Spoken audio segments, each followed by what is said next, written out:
I don't have a witty intro. This intro sucks.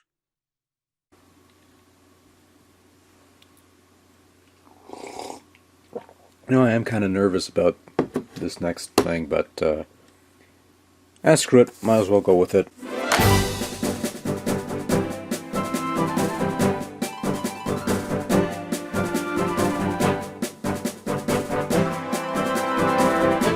Released in 2002 for the Nintendo Gamecube either as a pack-in title or through a special order thing, thus making it somewhat difficult to come by in the wild, The Legend of Zelda Collector's Edition is a compilation of 4 classic Zelda games: The Legend of Zelda, Zelda 2: The Adventure of Link, The Legend of Zelda Ocarina of Time, and The Legend of Zelda Majora's Mask. There's also a 20-minute playable demo of the then new Zelda adventure The Wind Waker, as well as a brief video showcasing The Wind Waker, and another brief video chronicling all the Zelda games released up to that point, or at least the ones that count.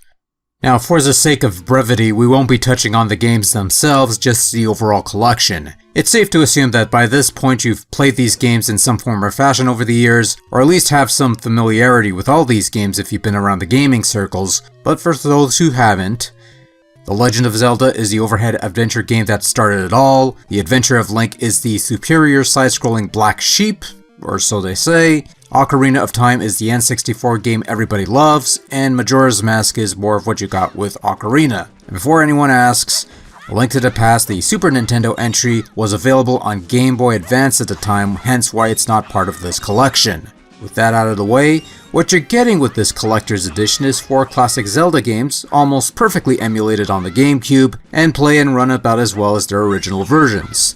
Legend of Zelda and Adventure of Link are pretty much the same games that were featured on the NES, with only a couple minute changes such as some text alterations here and there, as well as less flickering colors to help reduce seizures. These slightly tweaked versions would appear in subsequent re-releases such as the classic NES series on GBA, the various virtual console services, and even the current Nintendo Switch Online's NES On Demand thing features these versions of these games. Admittedly, playing these classic 8-bit games on a GameCube controller, especially with its fairly tiny directional pad or the analog stick, is probably not my preferred means of control, but they work well enough to be fairly playable, and after a while don't feel as much of a hindrance as they would at first. In any event, the NES side of the package is fairly well represented.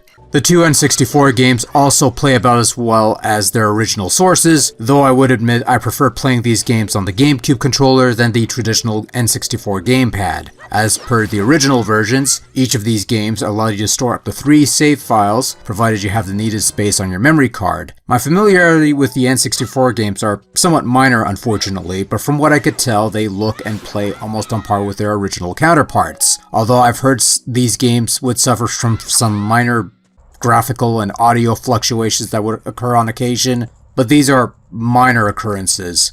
There's even support for progressive video if you have the means available to access that feature, which should improve the overall visual quality quite a bit, at least on the N64 side. My only gripe with the N64 entries is the inability to quit the game and return to the main menu. With the NES games, pressing the Z button will bring up a menu that will let you return to the menu or reset the game. No such option exists within the N64 games, so if you want to play something else on the package, you'll have to reset the console, which is rather unfortunate, but not a total game breaker or anything like that. Just a mild annoyance. As far as the Wind Waker demo goes, well, it's 3 different scenarios that you get to play for 20 minutes or until you perish, at which point you return to the main menu. Nothing special, really. As far as the overall collection goes, it's not bad for what it is. The physical package is not much to look at, it's your standard GameCube release with a simple cover, and the included instruction booklet provides enough basic information on each of the games to get you up to speed, and there's even a quick graphic on controls whenever you load up a game, which is helpful for a quick fix.